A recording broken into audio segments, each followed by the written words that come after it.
Hello everyone, in this video we will be watching how as a new driver she is taking the left turns.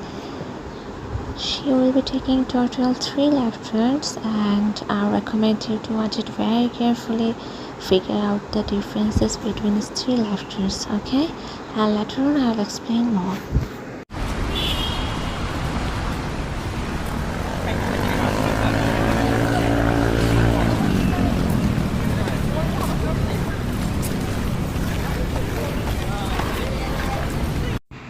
So আপনারা যদি ভিডিওটা ভালো মতো দেখে থাকেন তাহলে ফিগার আউট করতে পারবেন যে 3টা লেফট টার্ন উনি নিয়েছেন তার মধ্যে সেকেন্ড যে লেফট টার্নটা ছিল ওটা বেশ ডিফারেন্ট ছিল।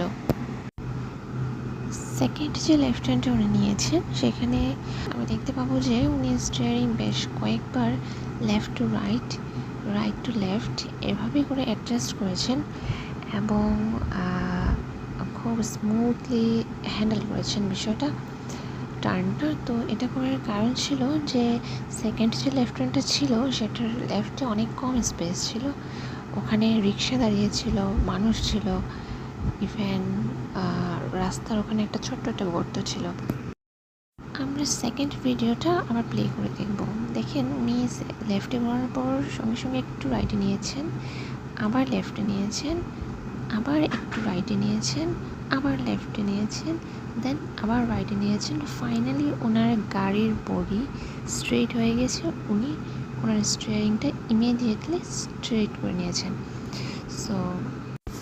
সো এখানে আপনারা দেখেছেন যে উনি কতবার স্টিয়ারিংটা অ্যাডজাস্ট করেছেন এবং খুব পারফেক্টলি অ্যাডজাস্ট করেছেন, যেটা আসলে নিউ ড্রাইভারের কাছ থেকে এক্সপেক্ট করাটা অনেক বেশি টাফ।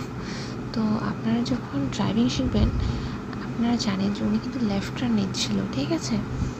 লেফট টার্ন নিলে সাধারণত আমরা কী করি, স্টিয়ারিং লেফটে ঘুরিয়ে হোল্ড করি, যতক্ষণ না গাড়ি ঘুরে যাচ্ছে আমরা ততক্ষণ ওয়েট করি, তারপরে গাড়িটা ঘুরে গেলে আমরা স্টিয়ারিংটা স্ট্রেট করে ফেলি।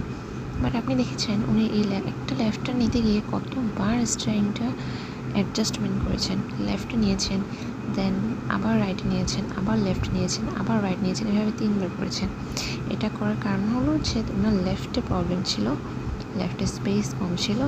লেফটে স্পেস কম থাকলেও আপনাকে তো আপনার লেন মেনটেন করতে হবে, আপনি তো রাইটে অন্যজনের লেনে চলে যেতে পারবেন না। যদি যান তাহলে কী হবে, পাশের লেনে যখন অন্য গাড়ি আসবে তাহলে তো আপনার রাইট কর্নারে তারা মেরে দেবে।